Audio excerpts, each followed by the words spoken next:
Hello and welcome to my video about Taylor Swift and online media. This video is particularly relevant to you if you are studying the Eduqas GCSE exam board, although a lot of the stuff in this video can be applied to a variety of musical artists. Taylor Swift is an optional artist that some schools choose to study for the Component 2 paper at GCSE on the Eduqas exam board. In this video, I'm going to look at a range of online media products for Taylor Swift, including her website and her social media products. It's important that you are able to use a variety of specific examples of things on her website and in her social media posts in the exam. However, her website and social media is constantly changing, so please don't panic if the examples I use in this video are not the examples that you have seen or that your school has used. The exam board basically say you can have looked at the Taylor Swift website and social media posts on any day, at any time. So if you are looking at the old version of her website or the newer versions or different social media posts, that's fine as long as you've got examples. So it's important to understand that online media for music artists has a purpose, and that purpose is to make money. So online media is a great way of targeting audiences, particularly young audiences, particularly modern audiences, because obviously young modern audiences are spending a lot of their time online. So it is an essential way of promoting your artist. But the key goal, as always, is to try and make money, and that is done in a variety of ways. You want to engage and keep your existing audiences. So the people that follow your music artist, you want them to keep following them. You want to broaden your audience, so bring in new people to follow your artist. And you want to encourage all of those audiences, old and new, to spend money in some way. So depending on when you look at the Taylor Swift website, it would have looked very different depending on what kind of era she was going through at the time. In general, her website is reasonably simplistic. There tends to be a very big picture, normally in the style of whatever kind of branding she is going through at the time, along with quite a simple menu bar, and you can access lots of information on her website about her and her music. Now you'll see that a lot of the options on the menu bar and on the rest of the site are there to make money. So there is a merchandise button. Obviously they're trying to get you to buy merchandise and therefore spend money. There is a tour button for you to find out where you can get tour tickets from, and that is a way of making money. There are songs for you to download, things that you can click on to be able to purchase her music, and that's there to make money. So you can see where I'm going with this. It's all about financial profit. Now, the unusual thing about Taylor Swift is that she redesigns her branding, or her team redesign her branding so often. With every album she releases, she completely changes her kind of star persona, and her record label and her kind of work together to do that, because it acts as such great promotion for her. So, you know, there was a time when she was going through her kind of red phase, where you kind of saw lots of this like revolutionary images of her in like black and white with lots of red lipstick. You might have seen her website during the Lover era, which was an album from the last few years, where everything was very kind of like multicoloured and bright, and lots of pride colours and rainbows, you know, to reflect the content of a lot of the music on that album. You know, and then during lockdown, during 2020, she redesigned her website again, and all the branding was changed to create kind of a more like almost folksy, hippie vibe on the website. So the branding of her as an artist changes every few years to reflect a new album. That drums up publicity, you know, lots of journalists write about it, she's able to do interviews about it, fans talk about it. Because it's different, change, you know, it adds this element of drama. And so whilst it is unusual, it's a great way of creating publicity for your artist. And they will completely redesign everything when they do that, not just the website. They will delete everything off of social media and redesign all of the social media posts. They will change the banners on her YouTube page.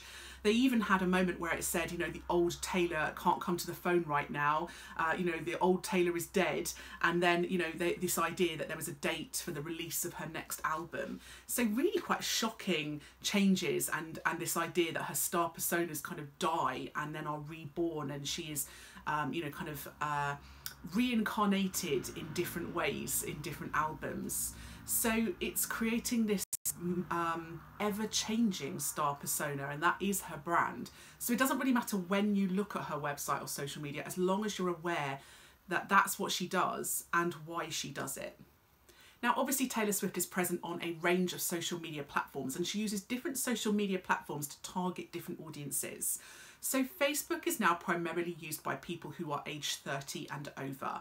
So it's a great way of targeting a slightly older audience. Now, don't forget, Taylor Swift has actually been singing and making music for, you know, over 15 years. So a lot of those people who are 30 and over were fans of hers when she was younger and releasing albums back then. So they are her long-term fans. So it's a great way of targeting those people who've grown up with her over the years and are now adults themselves. So she uses posts on Facebook that have slightly more words, more complex words as well, to target that slightly older audience, as we assume that they may be slightly more educated. She tags other artists who are of a similar age to her, so people like Adele, who that over 30s group would be quite familiar with. Twitter is used a lot by a range of ages, but I guess from 20 maybe and upwards, and it's very celebrity focused, Twitter, because you can follow lots of celebrities on Twitter without kind of being their friends, if you like. It means that a lot of her posts on Twitter are celebrity orientated, so lots of tagging other people that she's worked with, tagging other celebrities. They're very short, obviously, because Twitter has a shorter word like character limit, so much simpler posts on Twitter, and use of a lot of hashtags on Twitter in order to you know, kind of broaden your audience. If you can use hashtags, you can hopefully get people to find you and your posts based on what is popular or what they're searching for. She's on Instagram as well. Now, Instagram is used by a variety of age groups, all the way from young teenagers upwards. It's very visual, obviously, so her posts are very photo-based, very beautiful, carefully constructed images, and some that are a lot more kind of relatable everyday pictures as well. She uses a lot of emojis in her Instagram pictures, perhaps to reflect that younger target audience too. And this is the same on Snapchat when she uses Snapchat too. Lots and lots of emojis on Snapchat, lots of colourful graphics and words across the pictures, and that will target those young fans that are searching for her on Snapchat. Taylor Swift, like many other artists, uses what we call blanket posting. So her marketing team would be responsible for posting on social media, and what they do is they post pretty much the same post to every social media platform at the same time, and that's a way of taking your content. They might adapt it slightly for different social media pages, but essentially it will be the same content. So you will find a post about her tour on Instagram and on Facebook and on Twitter at the same time on the same day, and that's a good way of just trying to ensure that everyone in the country and the world that is seeing your posts has the same information at the same time.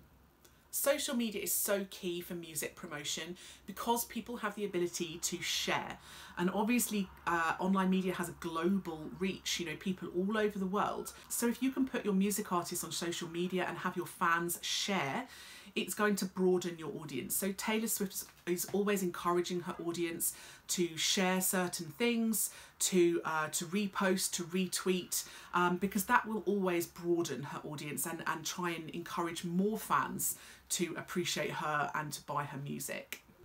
Fans are so important to record labels, and Taylor Swift is always mentioning her fans, talking directly to them, you know, direct address and drawing them in, talking in a very colloquial, informal manner on her posts, will often draw them in and engage them as well, and actually featuring her fans in her posts, which, you know, if you are a young fan of a kind of superstar artist, it must seem very exciting.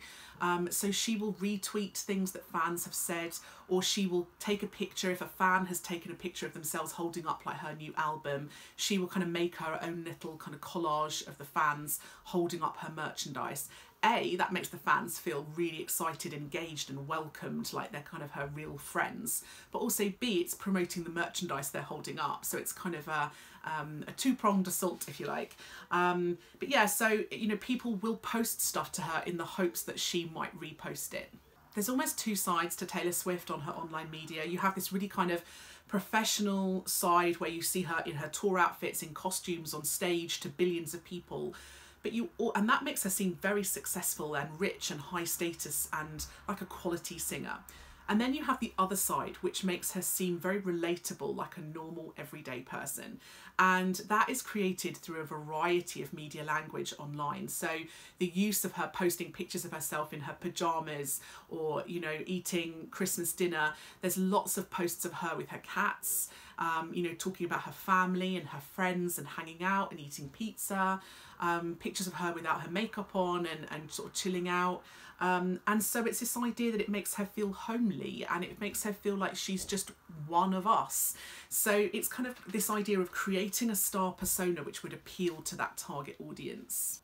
She tags a lot of people, and she also does a lot of collaborations with people as well. Record labels like to encourage this because obviously it broadens your audience. So she's done, you know, collaborations with people like Kendrick Lamar in Bad Blood, but she's also collaborated with people like Ed Sheeran and lots of other celebrities in the past as well.